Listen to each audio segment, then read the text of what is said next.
Revaluation account बनाने का जो शॉर्टकट ट्रिक आपको इस वीडियो में मिलेगी वो कहीं नहीं मिलेगी। और इसके बाद इस वीडियो के बाद मैं आपको पार्टनर्स कैपिटल अकाउंट बनाने का एक शॉर्टकट ट्रिक और उसके बाद बैलेंस शीट बनाने का एकदम सिंपल ट्रिक आपके साथ में डिस्कस करूंगा। तो चलिए सबसे पहले आप मेरे चैनल को सब्सक्राइब करें और आगे की वीडियो देखते रहें। आज हम अपनी इस वीडियो में रीवैल्यूएशन अकाउंट जो क्लास 12 का एक मोस्ट इंपॉर्टेंट टॉपिक है और जो क्लास 12 के admission of a partner, retirement of a partner and death of a partners के क्वेश्चन में ये वाला अकाउंट आपको बनाने को आएगा। एग्जाम में 6 मार्क्स या 8 मार्क्स का एक लॉन्ग क्वेश्चन आपके पास बोर्ड एग्जाम में मिलता है जिसमें आपको revaluation account, partners capital account और बैलेंस शीट बनाने को कहा जाता है। तो आज मैं अपनी इस वीडियो में आपको रीवैल्यूएशन अकाउंट कैसे बनाना है और एकदम सिंपल ट्रिक से, ताकि आपको कभी भी कोई भी प्रॉब्लम ना हो, आप कोई भी क्वेश्चंस कर लेना, आपको कभी भी रीवैल्यूएशन अकाउंट बनाने में प्रॉब्लम नहीं आएगी। आपको इस वीडियो को लास्ट तक देखना है। अगर आपने इस वीडियो को हाफ भी देख लिया तो आपको ट्रिक मालूम चल जाएगी कि रीवैल्यूएशन अकाउंट बनाने की एक्चुअल में ट्रिक क्या होती है। और एक बार इस ट्रिक को सुनने के बाद, एक बार देखने के बाद आपका कभी भी रीवैल्यूएशन अकाउंट गलत नहीं होगा। तो चलिए हम स्टार्ट करते हैं आज अपने इस क्वेश्चन को और साथ में मैं आपको उस ट्रिक को भी बता दूंगा ताकि आपका एग्जाम में 8 मार्क का क्वेश्चन 100% ठीक हो जाए। चलिए तो सबसे पहले हम बात करते हैं कि जो न्यूमेरिकल क्वेश्चन है जैसा आपको एग्जाम में आएगा वैसा ही न्यूमेरिकल क्वेश्चन मैंने यहाँ पर आपके बोर्ड पर शो कर दिया, आपके स्क्रीन पर शो हो रहा होगा। तो आप सबसे पहले इस क्वेश्चन को देखिए और इसमें बैलेंस शीट बनी हुई है। आप यहाँ पर देख रहे हैं स्क्रीन पर, इसमें बैलेंस शीट बनी हुई है और बैलेंस शीट बनने के बाद नीचे कुछ एडजस्टमेंट गिवन है। आप देखिए ऐसे ही बैलेंस शीट आपके एग्जाम में बनी हुई आएगी, सेम ऐसा ही क्वेश्चन आपके एग्जाम में बना हुआ आएगा। आपको इस बैलेंस शीट के नीचे आपको कुछ पॉइंट शो हो रहे होंगे, पॉइंट नंबर 1, पॉइंट नंबर 2, 3, 4, 5, 6, 7, ये कुछ पॉइंट्स गिवन है। अभी आपको सबसे पहले इन पॉइंट्स को रीड करना है और इस पॉइंट्स को रीड करने के बाद आपको रीवैल्यूएशन अकाउंट को प्रिपेयर करना है। तो चलिए सबसे पहले मैं आपको रीवैल्यूएशन अकाउंट का फॉर्मेट और वो ट्रिक बता देता हूं और उसके बाद उसी ट्रिक को हम फॉलो करते हुए अपने इस पूरे क्वेश्चन को सॉल्व करेंगे। और आप देखना कि विद इन 5 मिनट्स आप इस क्वेश्चन के आंसर को सॉल्व कर देंगे। चलिए देखते हैं। आपको सबसे पहले फॉर्मेट की पता होना चाहिए कि रीवैल्यूएशन अकाउंट का फॉर्मेट होता है पार्टिकुलर्स अमाउंट, ठीक है। तो आपको सबसे पहले लिख देना है यहाँ पर पार्टिकुलर्स अमाउंट। एक बात सबको मालूम है कि जो हमारी लेफ्ट हैंड साइड होती है इसको बोलते हैं डेबिट साइड और इस वाली साइड को हम बोलेंगे क्रेडिट साइड। ये वाली साइड होती है हमारी डेबिट साइड और इसको बोलते हैं हम क्रेडिट साइड। ये बहुत कॉमन सी बात है जो आप सबको मालूम होगी। अभी सबसे पहले आपको एग्जाम में क्या करना है, जो मैं आपको ट्रिक बता रहा हूँ ध्यान से सुनना। फॉर्मेट बनाने के बाद आपको इस फॉर्मेट के दोनों तरफ 2 वर्ड्स आपको यूज करने हैं, ए एंड एल। ए मतलब एसेट्स, एल मतलब लायबिलिटीज। मैं लिखता हूं, आप देखते रहिए, A and L.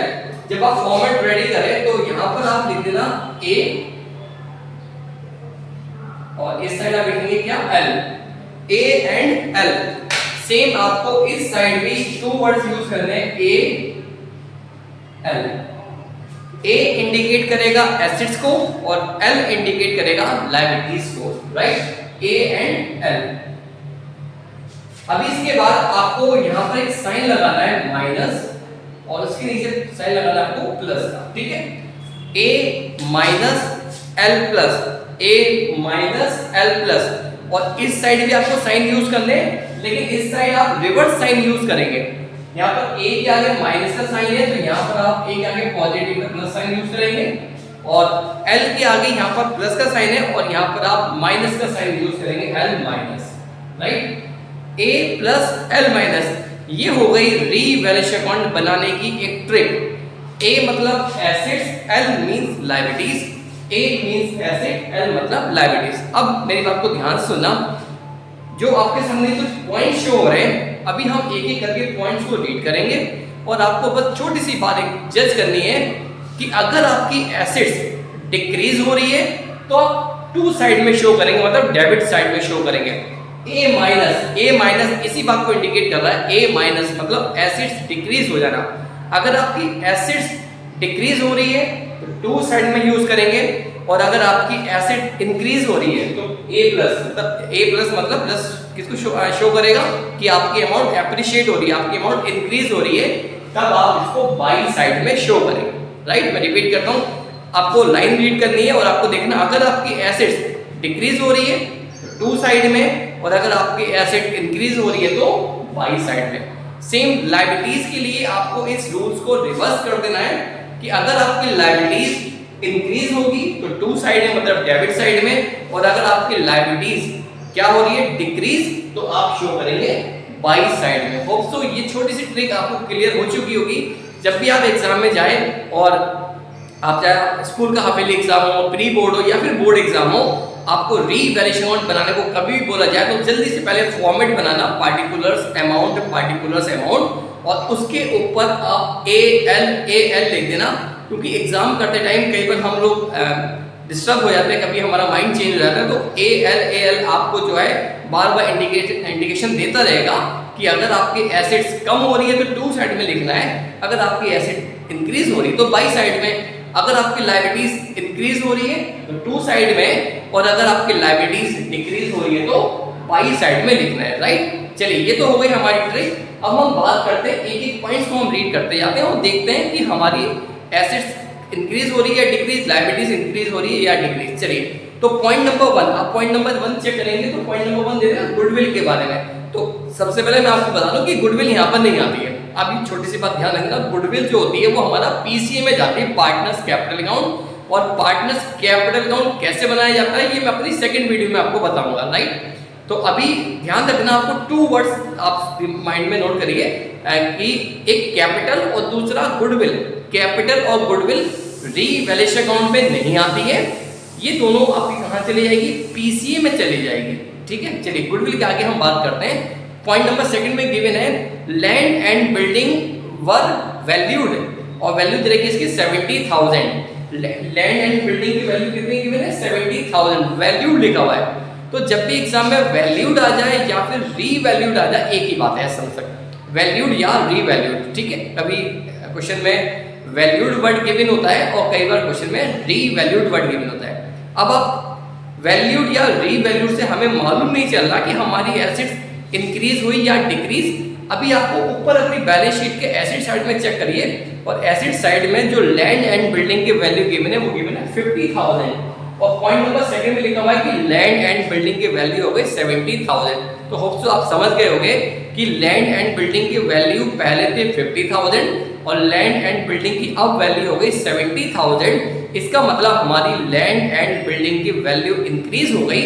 Land building हमारी एसेट्स होती है, और एसेट्स बढ़ गई और एसेट इंक्रीज हो जाएगी, तो हमें कहाँ लिखना है, बाई साइड में नोट करना। तो हमने लिख दिया by land and building 20,000। Okay, देखिए A प्लस इस बात को इंडिकेट कर रहा था कि अगर आपकी एसेट्स की वैल्यू इंक्रीज हो रही है तो आपको बाई साइड में शो करना है। तो सेम आपको दिख रहा होगा कि लैंड बिल्डिंग की वैल्यू पहले 50,000 थी, बाद में 70 हो गई, तो हमारी एसेट्स की वैल्यू इंक्रीज हो गई, इसलिए हमने इसको बाई साइड में शो कर दिया। राइट, चलिए अब इसके साथ मैं आपको एक पॉइंट और बताना चाहता हूँ कि कुछ स्टूडेंट्स को ये नहीं मालूम होता कि सर ये एसेट्स होती है लायबिलिटीज, कुछ पॉइंट्स ऐसे आ जाते हैं जो हमें कंफ्यूज करते हैं, सर ये एसेट्स है या लायबिलिटीज है, हमें नहीं मालूम, हम कंफ्यूज हो जाते हैं। तो आपको बच्चों इसमें बिल्कुल कंफ्यूज होने वाली बात नहीं है। ऊपर बैलेंस शीट बनी हुई आएगी एग्जाम में, तो एसेट्स जो कॉलम जो पॉइंट्स एसेट साइड में गिवन है वो एसेट्स होंगे, जो पॉइंट लायबिलिटी साइड में गिवन है वो लायबिलिटी साइड में होंगे। आपको खुद अपने माइंड से कुछ नहीं सोचना। वैसे तो सबको मालूम है लैंड बिल्डिंग एसेट्स ही होती है, ठीक है, लेकिन मैं मानता हूं कि अगर आपको ये भी नहीं मालूम कि लैंड बिल्डिंग हमारी एसेट्स होती है लायबिलिटीज, तो आप ये चेक कर रहे हैं कि लैंड बिल्डिंग किस साइड लिखी हुई है। तो लैंड बिल्डिंग हमारी एसेट साइड में गिवन है, इसका मतलब लैंड बिल्डिंग हमारी एसेट्स ही होगी। होप सो आपको ये वाला पॉइंट क्लियर हो चुका होगा। चलिए हम पॉइंट नंबर 3 की बात करते हैं, और पॉइंट नंबर 3 में लिखा provision for bad debts was found to be in excess by 800। कह रहे प्रोविजन की जो अमाउंट है ना वो एक्सेस हो गई। एक्सेस का मतलब आप समझ सकते हैं कि बढ़ गई, इंक्रीज हो गई। और प्रोविजन जो होता है वो हमारी लायबिलिटीज होती है, ठीक है ना। प्रोविजन क्या होता है, प्रोविजन हमारी लायबिलिटीज होती है, इसको आपको मालूम होना चाहिए। प्रोविजन क्या होता है, प्रोविजन हमारी लायबिलिटीज होती है। अच्छा, प्रोविजन क्या होता है मैं आपको बता देता हूँ। अगर फ्यूचर में होने वाले सर्टेन लायबिलिटीज, सर्टेन लॉसेस के लिए हम जो पैसा बचा के रखते हैं उसको प्रोविजन बोलते हैं। ठीक है, मैं रिपीट करता हूं, अगर आपको लगता है कि फ्यूचर में आपका लॉस होने वाला है या आपको मालूम है कि फ्यूचर में आपका एक्सपेंस होने वाला है, तो फ्यूचर के एक्सपेंसेस के लिए या फ्यूचर के लॉसेस के लिए आप अभी से जो पैसा बचा के रखते हैं, आपको मालूम है कि मेरा पैसा यहाँ खर्च होने वाला है, तो उसको बोला जाता है प्रोविजन। और जब हम पैसा बचा कर रखते हैं, सेव करके रखते हैं, लेकिन हमें ये मालूम नहीं होता कि वो पैसा हमारा कहाँ यूज में होगा, कहाँ खर्च होगा, तो उसको बोला जाता है रिजर्व। तो आपको रिजर्व एंड प्रोविजन का मैं डिफरेंस भी क्लियर हो चुका होगा। मैं रिपीट करता हूँ कि अगर आपको ये मालूम है कि आपका पैसा कहाँ खर्च होने वाला है और पैसा सेव करके रखते हो, तो उसको बोला जाता है प्रोविजन। लेकिन आपको ये नहीं मालूम हो कि आपको पैसा कहाँ खर्च करना है, बस आप पैसा सेव करते जा रहे हो, तो उसको बोला जाता है रिजर्व। होप सो ये पॉइंट आपको क्लियर हो चुका होगा। चलिए, तो अभी एक बात क्लियर हुई कि प्रोविजन क्या हुआ। प्रोविजन हमारी लायबिलिटीज होती है और क्वेश्चन में साफ साफ लिखा हुआ है कि जो प्रोविजन की अमाउंट है वो एक्सेस हो गई, मतलब बढ़ गई, और प्रोविजन लायबिलिटीज होती है, लायबिलिटीज की अमाउंट बढ़ गई, तो बताओ कहाँ लेकर जाएगा। तो आप हमें नहीं मालूम कहाँ लेकर जाएगा, इसलिए हमने ऊपर साइन बना के रख लिए।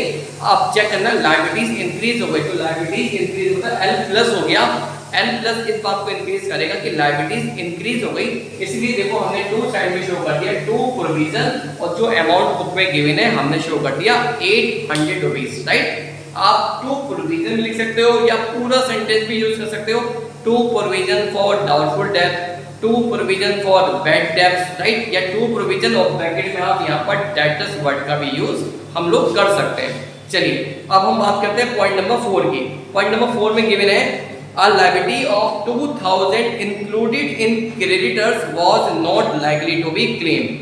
ठीक है, ये मोस्ट इंपोर्टेंट पॉइंट है, इसलिए इस पॉइंट को बहुत ध्यान से सुनना है आपको। कह रहे हैं कि एक हमारे 2000 के क्रेडिटर्स है जो अब हमसे पैसा नहीं मांगेंगे। एक इंपॉर्टेंट पॉइंट है जो बोर्ड एग्जाम में कई बार आ भी चुका है और चांस बनते हैं कि इस बार फिर से ये बोर्ड एग्जाम में आ सकता है। कह रहे हैं जो क्रेडिटर्स है वो हमसे पैसा नहीं मांग रहे हैं, तो प्रैक्टिकली सोचो कि क्या होगा। Provision creditor is not likely to be claim का मतलब होता है कि जब क्रेडिटर्स हमसे पैसा नहीं मांगेंगे तो डेफिनेटली हमारी क्रेडिटर्स की अमाउंट क्या हो जाएगी, डिक्रीज।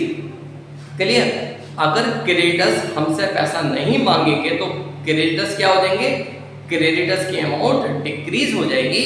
और क्रेडिटर्स हमें मालूम है कि कहाँ पर शो हो रहा है, लायबिलिटीज साइड में, तो इसका मतलब हो गया कि हमारी लायबिलिटीज डिक्रीज हो गई। और जब हमारी लायबिलिटीज डिक्रीज हो जाएगी तो हम कहाँ शो करेंगे इसको, बाई साइड में, बाय क्रेडिटर्स, और अमाउंट गिवन है 2000 रुपीज हम यहाँ पर शो करेंगे, क्योंकि creditors is not likely to be claim. Creditors अब हमसे फ्यूचर में पैसा नहीं मांगेंगे, तो जब क्रेडिटर्स क्लेम नहीं करते तो इट मींस क्रेडिटर्स की अमाउंट डिक्रीज हो जाएगी।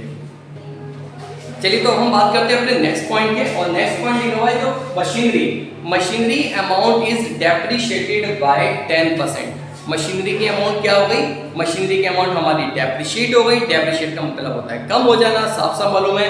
अब आप चेक करेंगे ऊपर मशीनरी कितने गिवन है, मशीनरी गिवन है 60,000। अब आप सबसे पहले 60 का 10% करेंगे, 60 का 10% कितना हो गया, आपको क्लियर, छोटी सी बात है, 60 का 10% हो गया 6000। और हमारी मशीनरी कब हो गई, तो कहाँ लिखेंगे हम इसको, टू साइड में, टू मशीनरी 6000 रुपीज।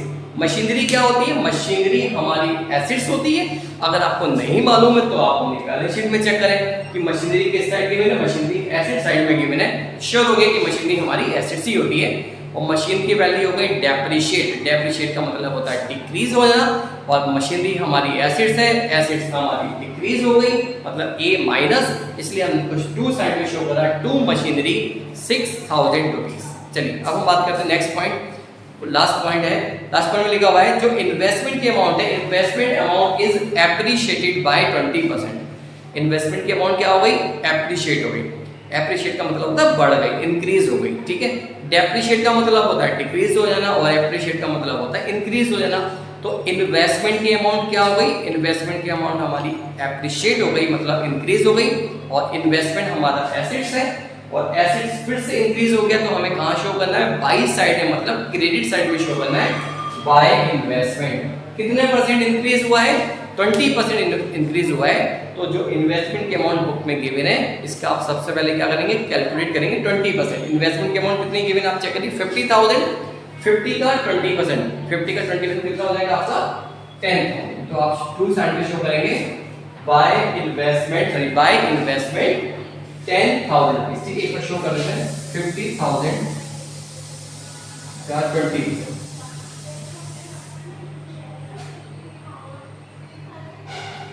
ठीक है, तो हमारी अमाउंट कितनी आ गई? अमाउंट आ गई हमारी 10,000 रुपीज। ठीक है, चलिए हम इसका टोटल करते हैं। टोटल ओवर 20 प्लस 10 30 और 2 32। टोटल हो कितना होगा 32,000। हमारे जितने भी पॉइंट्स हैं वो पॉइंट्स हमारे कंप्लीट हो गए। और जब सारे पॉइंट्स हमारे कंप्लीट हो जाए तो आपको सबसे पहले टोटल कर देना है। और टोटल करते टाइम आपको इस बात का ध्यान रखना है कि जिस साइड का अमाउंट आपको बड़ा दिख रहा हो उस साइड का टोटल आप पहले कर लेना। तो यहाँ का टोटल मुझे ज्यादा दिखाई दे रहा था, इसलिए हमने इसी साइड का जो टोटल है वो पहले कर दिया। 20,000 प्लस 10 30 प्लस 2 टोटल हो गया कितना 32,000। ठीक है, चलिए अब क्रेडिट डेबिट साइड का टोटल करते हैं। और डेबिट साइड का हमारा टोटल हो रहा है 6,000 प्लस 800 6800। अब हम रफ में 32,000 में से 6800 रुपीज अमाउंट करेंगे माइनस करने के बाद हमारा आंसर आता है 25,200। राइट, क्रेडिट साइड का टोटल हुआ 32,000 और डेबिट साइड का टोटल हो रहा है 6,800। माइनस करने के बाद हमारा जो आंसर आया वो आया 25,200। अब बात करते हैं कि बहुत सारे बच्चे कंफ्यूज होते हैं, सर ये जो आंसर आया किस साइड लिखना है, डेबिट साइड में या क्रेडिट साइड में? तो मैं आपको एक सिंपल ट्रिक बता देता हूँ कि जिस साइड की टोटल कम आ रहा हो उस साइड लिख दिया करो ताकि दोनों साइड हमारे इक्वल हो जाए। अकाउंटेंसी का आपको रूल मालूम है कि डेबिट का टोटल क्रेडिट के टोटल के हमेशा इक्वल होता है। इसलिए जो ये हमारा बैलेंसिंग अमाउंट आई जिसको हम अपना आंसर बोलते हैं, इसको हमें किस साइड लिखना है? जिस साइड अमाउंट कम है। तो इस साइड की अमाउंट है 32 और डेबिट साइड की अमाउंट है 6800। तो माइनस करने के बाद जब हमारा आंसर आ गया उसको लिखेंगे टू साइड में 25,200। ठीक है, और अमाउंट लिखने के बाद फिर दोनों साइड का टोटल को हम क्या करेंगे इक्वल 30। चलिए, तो जब हमारा आंसर टू साइड में आएगा तो उसको लिखते हैं टू प्रॉफिट ट्रांसफर्ड, क्योंकि जो भी प्रॉफिट हुआ ये प्रॉफिट ट्रांसफर कर दिया जाएगा किसमें? जो हमारे पार्टनर्स होंगे। तो आपको क्वेश्चन दिखाई दे रहा था कि जो हमारे पार्टनर्स के नेम है ए एंड बी, 2 पार्टनर्स हैं और इसका रेशियो गिवन है 1:1। इसका मतलब जो दोनों पार्टनर्स है वो इक्वल है। इसलिए जो हमारा ये आंसर आया है टू साइड में उसको बोलेंगे टू प्रॉफिट। और जो भी हमारा आंसर आया इस आंसर को ए और बी में, मतलब जो प्रॉफिट आया है इस प्रॉफिट को हम ए और बी दोनों में क्या कर देंगे? डिस्ट्रीब्यूट कर लेंगे। और किस रेशियो में डिस्ट्रीब्यूट करेंगे? उस रेशियो में जिस रेशियो में हमारे क्वेश्चन में दे रखा इक्वली। ठीक है, इक्वली का मतलब हाफ। तो हाफ दे देंगे ए को, हाफ देंगे बी को। चलिए करते हैं।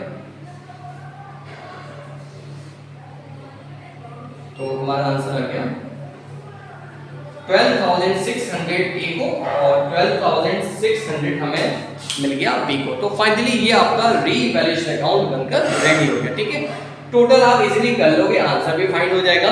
बस आपको छोटी सी इस बात को ध्यान रखना है कि एक तो इसका ट्रिक, जब भी आप रीवैल्यूएशन अकाउंट बनाएं आप सबसे पहले अपने अकाउंट्स के ऊपर इस फॉर्मेट के ऊपर AL लिखें। और दूसरा आपको ध्यान रखना है इसी आंसर को कि जिस साइड का टोटल कम आए उसी साइड आपको अमाउंट लिख देनी है। और जो भी हमारा आंसर आए, चाहे 2 में आंसर आता है तो प्रॉफिट और बाई में अगर हमारा आंसर आएगा तो उसको लॉस बोलते हैं। आंसर आपका कोई भी आए उस आंसर को हमेशा ओल्ड रेशियो में डिस्ट्रीब्यूट किया जाएगा।